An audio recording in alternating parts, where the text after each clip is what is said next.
Hello aspirants, welcome to K2 Study Circle. Last வீடியோவில் ஒரு சிலர் எக்ஸ்பெக்டட் கட் ஆஃப் எவ்வளோ ப்ரோ அப்படின்னு கேட்டிருந்தீங்க. ஸோ அதுக்காக நம்ம ஒரு போல் ஒன்று கண்டக்ட் பண்ணியிருந்தோம். அந்த போலோட ரிசல்ட்டை வச்சு இன்னைக்கு நம்ம எவ்வளோ கட் ஆஃப் எக்ஸ்பெக்ட் பண்ணலாம் அப்படின்னு ஒரு ஒரு ஓவரால் ஒரு ஐடியாவுக்கு என்னென்னா கிளியர் பண்ணுறதுக்காக தான் இந்த வீடியோ. ஸோ ஆக்சுவலி நம்ம எக்ஸ்பெக்ட் பண்ணது அட்லீஸ்ட் ஒரு ஒரு ஒரு 100 பீப்புள் போலில் பார்ட்டிசிபேட் பண்ணியிருந்தாங்கன்னா ஒரு ஸ்மால் ஒரு சாம்பிள் கிடச்சிருக்கும். அதை வச்சு நம்ம ஒரு கன்க்ளூஷனுக்கு, அது ஓவரால் கன்க்ளூஷனுக்கு வர முடியாதுனாலும் பட் கொஞ்சம் அதை வச்சு ப்ரெடிக்ட் பண்ணலாம். பட் நமக்கு மேக்ஸிமம் ஒரு 62 பீப்புள் தான் பார்ட்டிசிபேட் பண்ணியிருந்தாங்க இந்த வீடியோ மேக் பண்ணும்போது. ஸோ அதை வச்சு அது வெறும் என்னுடைய வியூவை கொடுக்கறத விட ஒரு ஒரு 62 பீப்புள் எப்படி எக்ஸாம் எக்ஸாம் பண்ணியிருக்காங்க அப்படிங்கிறத வச்சு நம்ம இந்த வீடியோ என்னென்னா மேக் பண்ணுறோம். ஃபஸ்ட்டு டிஃபிகல்ட்டி லெவல் என்ன அப்படின்னு நம்ம ஒன்று கேட்டிருந்தோம். ஸோ இதில் பார்த்தீங்கன்னா மெஜாரிட்டி மாட்ரேட் டு டிஃபிகல்ட் அப்படிங்கிற இதில் தான் எல்லாரும் சொல்லியிருக்காங்க. ஸோ அது பார்த்தீங்கன்னா டிஃபிகல்ட்டில் 17% சொல்லியிருக்காங்க. ஸோ 17% அப்படிங்கிறது இப்போ 46 ஓட்டில் 17%னா 8 பேர் என்னென்னா 17, அதாவது டிஃபிகல்ட் அப்படின்னு சொல்லியிருக்காங்க.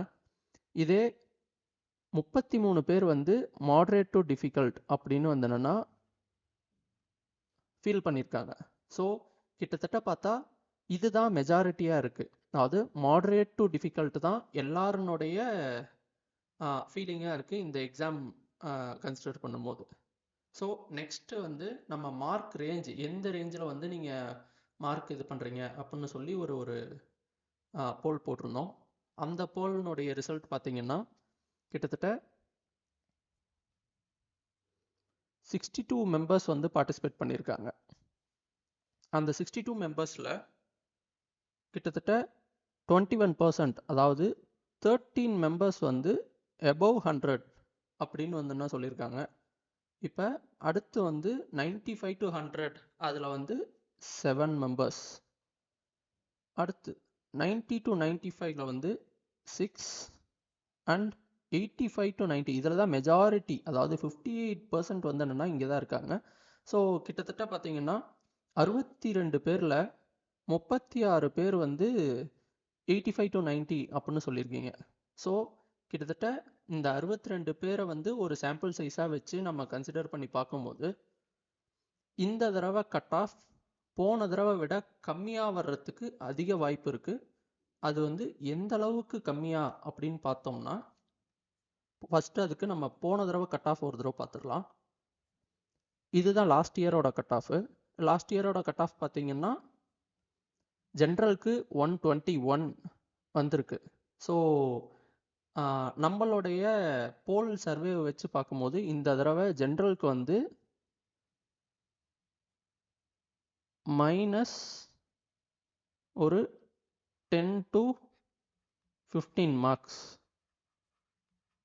ஸோ அதாவது ஒரு 105 to 110 இந்த ரேஞ்சில் தான் ஜென்ரல் கட் ஆஃப் இருக்கும் மேக்ஸிமம்.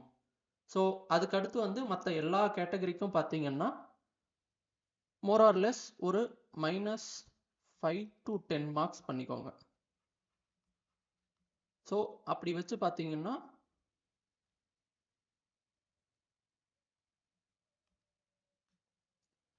ஸோ அப்போ பிசிக்கு என்னென்னா உங்களுக்கு, அதாவது இஃப் யூ ஆர் அபவ் ஒரு 96 97க்கு மேலே இருக்கீங்கன்னா ஓரளவுக்கு கொஞ்சம் வாய்ப்பு இருக்குது. இதே பிசிஎம்முக்கு above 90 இருந்தீங்கன்னா you are in safe zone. ஒரு ஒரு 90க்கு கீழே ஒரு 85 87 அந்த ரேஞ்சில் இருக்கீங்கன்னா கொஞ்சம் என்னென்னா வெயிட் பண்ணி தான் பார்க்கணும். அதே மாதிரி தான் எம்பிசிக்கும் ஒரு 90க்கு மேலே இருக்கீங்க அப்படின்னா okay fine, you are in safe zone. இந்த மாதிரி ஒவ்வொரு கேட்டகரிக்கும் -5 to -10 ஸோ 5 to 10 மார்க்ஸ் வந்துன்னா மைனஸ் பண்ணிக்கோங்க. அதில் நீங்கள் எந்த இதில் இருக்கீங்கன்னு பார்த்துட்டு ஒரு ஓவரால் ஒரு கன்க்ளூஷனுக்கு வந்து வரலாம், நமக்கு வந்து கிடைக்குமா கிடைக்காதா அப்படின்னு சொல்லிட்டு. ஸோ இதுதான் நீங்கள் கேட்ட ஒரு எக்ஸ்பெக்டட் கட் ஆஃப் வித் ஒரு வேலிட் டேட்டானோட நம்ம ஒரு கட் ஆஃப் வந்து என்னென்னா ஓரளவுக்கு கொஞ்சம் அரைவ் பண்ணியிருக்கோம். இது எந்த அளவுக்கு வருதுன்னு நம்ம ஆஃப்டர் கட் ஆஃப் வந்ததுக்கப்புறமும் ஒரு வீடியோ நம்மளோட ப்ரெடிக்ஷனுக்கும் வந்த கட் ஆஃபுக்கும் ஒரு வீடியோ வந்துன்னா நம்ம போடலாம். நெக்ஸ்ட்டு அடுத்து என்ன? ஸோ நான் முதல்வன் எக்ஸாம் முடிஞ்சிச்சு. இப்போ யூபிஎஸ்சி ஆஸ்பிரண்ட்டாக இருக்கீங்க அப்படின்னா அடுத்து என்னன்னு பார்த்தீங்கன்னா, இப்போ 3 எக்ஸாம் வந்து என்னென்னா வந்து சிமிலர் டு யூபிஎஸ்சி பேட்டர்னில் இருக்கும். அதாவது ஒரு 25% to 50% வந்து என்னென்னா உங்களுக்கு யூபிஎஸ்சி பேட்டர்ன்லேயே வந்து என்னென்னா உங்களுக்கு, அதாவது யூபிஎஸ்சி ப்ரிப்பேர் பண்ணவங்களுக்கு இதெல்லாம் கொஞ்சம் ஈஸியாக இருக்க மாதிரி இருக்கும். அதில் ஃபஸ்ட்டு பார்த்தீங்கன்னா யூபிஎஸ்சி இபிஎஃப்ஓ இந்த இது வந்துன்னா நோட்டிஃபிகேஷன் வந்துருச்சு. இப்போ இது வந்து இதில் ஒரு சில இது மட்டும் நம்ம படிக்கிற மாதிரி இருக்கும், லைக் அக்கௌண்டிங், லா அதெல்லாம் மட்டும் படிக்கிற மாதிரி இருக்கும். மற்றபடி எல்லாமே யூபிஎஸ்சி சிலபஸோட காமனாக தான் இருக்கும். அடுத்து ஐபி இன்டெலிஜென்ஸ் பியூரோவில் வந்து என்னென்னா ஒரு கால் ஃபார் வந்திருக்கு. இந்த தடவை வேகன்சியும் கொஞ்சம் அதிகமாகவே இருக்குது. ஸோ இதுவும் அப்ளை பண்ணி கொஞ்சம் ட்ரை பண்ணுங்கள். நெக்ஸ்ட்டு நபார்டு கிரேட் ஏ வந்துன்னா வரப்போகுது. ஸோ அதுக்கும் கொஞ்சம் ப்ரிப்பேர் பண்ணுங்கள். ஸோ வந்து கீப் யுவர் செல்ஃப் என்கேஜ்ட். ஏதாவது இந்த எக்ஸாமில் ஏதாவது ஒன்றை எடுத்து கான்சென்ட்ரேட் பண்ணி பண்ணிங்கன்னா ஒரு டிசம்பருக்குள்ளே உங்களுக்கு ஓரளவுக்கு ஒரு ரிசல்ட் வந்து என்னென்னா இதில் எல்லாத்துலேயுமே தெரிஞ்சிடும். ஸோ ஃப்ரம் அந்த டிசம்பருக்குள்ளே உங்களுக்கு யூபிஎஸ்சிக்கும் ஒரு நல்ல பேஸாக இதனோட ப்ரிப்பரேஷன் இருக்கும். நெக்ஸ்ட் 2026 யூபிஎஸ்சிக்கு வந்து என்னென்னா ஒரு கான்ஃபிடென்ஸோடு வந்து நீங்கள் போகலாம்.